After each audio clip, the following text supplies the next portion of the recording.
समेत भी यदि कहा जाए तो शिवसेना जिसको खत्म करने की बात कर रहे थे कि शिवसेना प्रमुख के बाद उसका कोई अस्तित्व नहीं है, मोदी जी के बहुत बड़ी लहर के बावजूद, जिसको आप बहुत बड़ी लहर बता रहे हैं, शिवसेना 45 सीटों से उठकर अगर 77 हो जा रही है, चौथे नंबर से दूसरे नंबर पर हो जा रही है और मोदी जी के हुड के जो है उसका शिकार नहीं हो रही है, मुख्यमंत्री का पद तो वो पहले भी देने के लिए तैयार नहीं थे। फिर से एनडीए के परिवार में चले जाएंगे क्या? वो भागे इसलिए ना कि मुख्यमंत्री का पद एनडीए के परिवार में चले जाएंगे क्या?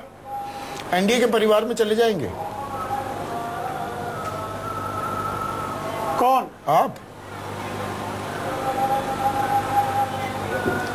अरे आप तो बता रहे हैं उनको आवश्यकता ही नहीं होगी ना। अनंत गीते मतलब इस्तीफा दे रहे हैं ना आखिरकार? 151 सीटें मतलब केंद्र सरकार से इस्तीफा दे रहे हैं ना आपके मंत्री? नहीं वो तय करेंगे ना कि भाई आपका जनादेश जो लोकसभा का था, हाँ। उस समय जब हमने आपके साथ मेहनत की थी, आप तो कह रहे थे ना कि शिवसेना का अस्तित्व ही नहीं है। आज हम 72 सीटें ले रहे हैं, मतलब 18 लोकसभा सीटें, मतलब सिर्फ मोदी की लहर पे नहीं ले आए। मतलब रिश्ता महाराष्ट्र में टूटा है, केंद्र में नहीं टूटा। रिश्ता महाराष्ट्र में टूटा है, केंद्र में नहीं टूटा। नहीं, जनादेश तो वही है, अगर वो तोड़ना चाहे तो तोड़ सकते हैं। देखिए मतलब आप नहीं छोड़ेंगे ना, यही है मंत्री पद पर काबिज रहेंगे। सांसद शिवसेना और भारतीय जनता पार्टी की तरफ से चुन कर गए हैं। प्रेम शुक्ला जी ये बताइए होंगे कि आप जो है कर लें एक तरफ, तो ये तो बॉल उनके कोर्ट में होगा। अच्छा प्रेम शुक्ला जी ये बताइए कि अगर 71 सीटें आपकी आती हैं शिवसेना की, तो आप पक्ष में बैठेंगे कि विपक्ष में? बहुत अहम सवाल है। महाराष्ट्र यदि विपक्ष में बैठा हुआ देखना चाहेगा शिवसेना को, हाँ। तो शिवसेना विपक्ष में बैठेगी और अगर सत्ता सौंपेगा तो सत्ता लेगी। नहीं, सत्ता ये तो दिख रहा है कि सत्ता आपको नहीं आ रही है, बीजेपी की सत्ता आ रही है, तो आप कहाँ बैठेंगे? मेरा तो सवाल यही कि असेंबली में आप विपक्ष में होंगे या विपक्ष? शिवसेना का जो नहीं अनुराधा जी कृपया शिवसेना को जान ले, 48 वर्षों के शिवसेना के जीवन काल में हाँ। विपक्ष में 44.5 साल बैठे हैं जी, तो विपक्ष में बैठने से शिवसेना ने कभी संकोच नहीं किया है। महाराष्ट्र के हितों के लिए हुंकार भरते रहेंगे। महाराष्ट्र जब अपने कल्याणार्थ मतलब आप ये कह रहे हैं महाराष्ट्र विधानसभा में सेवा करेंगे, महाराष्ट्र विधानसभा में आप विपक्ष में बैठेंगे, संसद में आप सत्ता पक्ष में बैठेंगे। नवाब मलिक साहब, लेकिन आपकी राजनीति क्या बिगड़ गई अगर ये आंकड़े नतीजों में? एक मिनट प्रेम शुक्ला साहब, दूसरों को भी मौका दीजिए। एक मिनट नवाब मलिक साहब, आपकी राजनीति अब बदल जाएगी क्या? एनसीपी की रोड अहेड क्या है? अगर और हम देखिए बड़े सरल तरीके से, हम कोई ताली वाली नहीं बजाते या मेज नहीं पीटते हैं, पर हमारा विश्लेषण सटीक निकलता है, हमारा एग्जिट पोल सही निकलता है। फर्ज कीजिए आपके ये 28 सीटें जो हम दे रहे हैं, यही 19 को नतीजे आते हैं, रोड अहेड क्या है एनसीपी के लिए? ऐसा है, जो भी जनता का कॉल होगा या जनता जो भी तय करेगी उसे स्वीकारना, ये लोकतंत्र में सभी लोगों की जिम्मेदारी है। अगर जनता चाहेगी कि हमें विपक्ष में बैठना है तो विपक्ष में बैठकर लड़ाई लड़ेंगे, कांग्रेस के साथ रहेंगे, बीजेपी के साथ भी जा सकते हैं। बीजेपी के साथ जाने का सवाल नहीं। सत्ता देगी तो हस्ताक्षर करके लोगों का काम करेंगे, विपक्ष में रहेंगे तो सड़कों पे आंदोलन करेंगे, जनहित की लड़ाई लड़ेंगे। राजनीति सिर्फ सत्ता के लिए नहीं होती, विचारों की राजनीति होती है, और विचार से राजनीति करेंगे, सदन में नहीं तो सड़कों पे।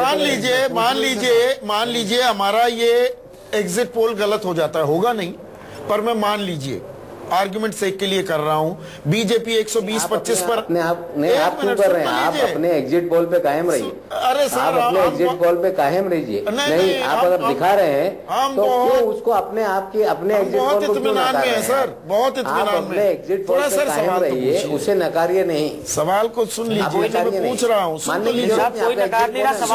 तो लीजिए। नहीं, आपको पहले, आप इतने माहिर खिलाड़ी हैं सर, मैं आपका सम्मान करता हूं, आप जानते हैं मेरा सवाल क्या है, इसलिए आप गोल गोल घूमने लगे पहले ही और घुमाने लगे।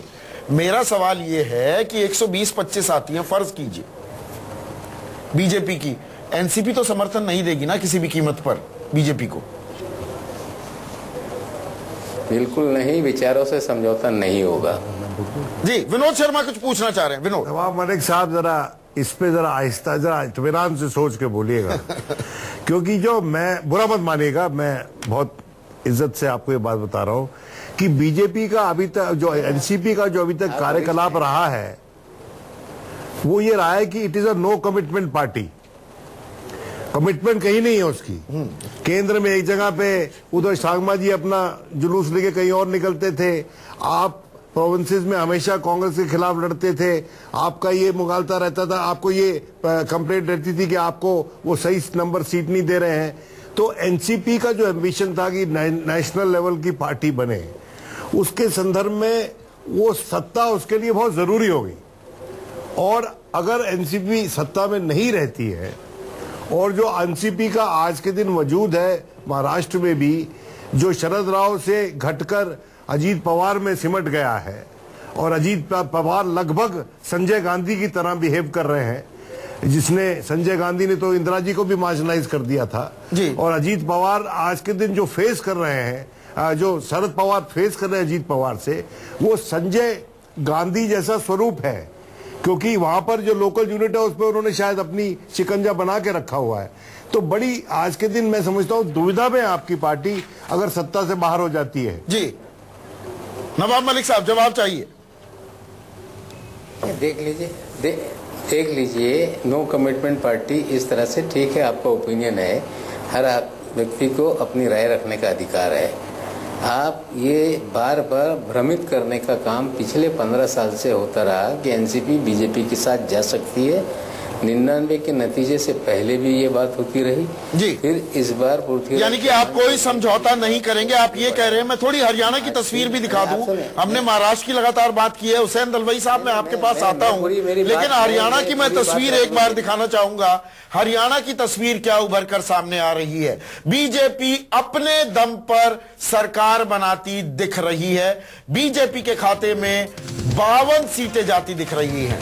90 में से 52 सीटें बीजेपी के खाते में जाती दिख रही हैं, जबकि अगर हम कांग्रेस की बात करें, कांग्रेस 10 पर और आईएनएलडी 23 सीटों के साथ दूसरे नंबर पर आती दिख रही है। हमारे साथ दिग्विजय चौटाला, युवा चेहरा है आईएनएलडी के। दिग्विजय, आपने दम बहुत लगाया, हर तरह के हथकंडे भी अपनाए गए चुनाव प्रचार में। चौधरी साहब भी आए, उन्होंने प्रचार किया, कानून का बेजा इस्तेमाल करने का उन पर आरोप भी लगा, लेकिन आप नंबर 2 पर हैं। इसे आप with a pinch of salt लेंगे। 20 महीने से आपके 2 बड़े नेता जेल में हैं, बावजूद इसके हाशिए पर नहीं गई, इस तरीके से देखेंगे, या थोड़ी कहीं कसर रह गई, कुछ चूक रह गई, नहीं तो राह ठीक पकड़ी थी, इस तरह से आंकेंगे? अरे मेरे सब कार्यकर्ता वहां के बैठे। आप सिर्फ और सिर्फ नकारात्मक रवैये से इंडियन नेशनल लोकदल की पिक्चर को देखना चाह रहे हैं, क्योंकि आपका अधिकार है और आपका ओपिनियन पोल है या एग्जिट पोल है। जहां तक इंडियन नेशनल लोकदल पार्टी की बात है, हमें आज भी पूरा विश्वास है कि इंडियन नेशनल लोकदल पार्टी सिर्फ और सिर्फ नंबर 2 या नंबर 1 पार्टी नहीं रहेगी, बल्कि 45 के आंकड़े को क्रॉस कर निश्चित तौर पर हरियाणा प्रदेश में एक सरकार बनाएगी। सरकार आप बनाने वाले हैं, आप ये बात कह रहे हैं। किसी की सहायता की जरूरत पड़ गई तो? आपने लोकसभा चुनाव में बिना शर्त समर्थन देने की बात कही थी बीजेपी को। वही मैं, मुझे बोलने दीजिए, मुझे बोलने दीजिए सर। वही मैं बोलना चाह रहा हूं कि कांग्रेस पार्टी को छोड़कर, कांग्रेस पार्टी के अलहदा, कांग्रेस पार्टी के हरियाणा प्रदेश में ABCD टीम्स भी हैं, उन लोगों को छोड़कर अगर हरियाणा प्रदेश में नॉन कांग्रेस गवर्नमेंट फॉर्म होगी और इंडियन नेशनल लोकदल पार्टी का मुख्यमंत्री बनेगा, और ऐसी स्थिति में मैं तो उसको मानने को तैयार नहीं हूं, बट भगवान ना करे कि फिर भी ऐसी स्थिति अगर बनती है तो नॉन कांग्रेस लोग हमारे लिए कभी भी अछूत नहीं है। आप बड़ी खबर दे रहे हैं, बीजेपी के साथ आप जाने को तैयार हैं, दोनों अपने बल पर अगर सरकार नहीं बना पाए।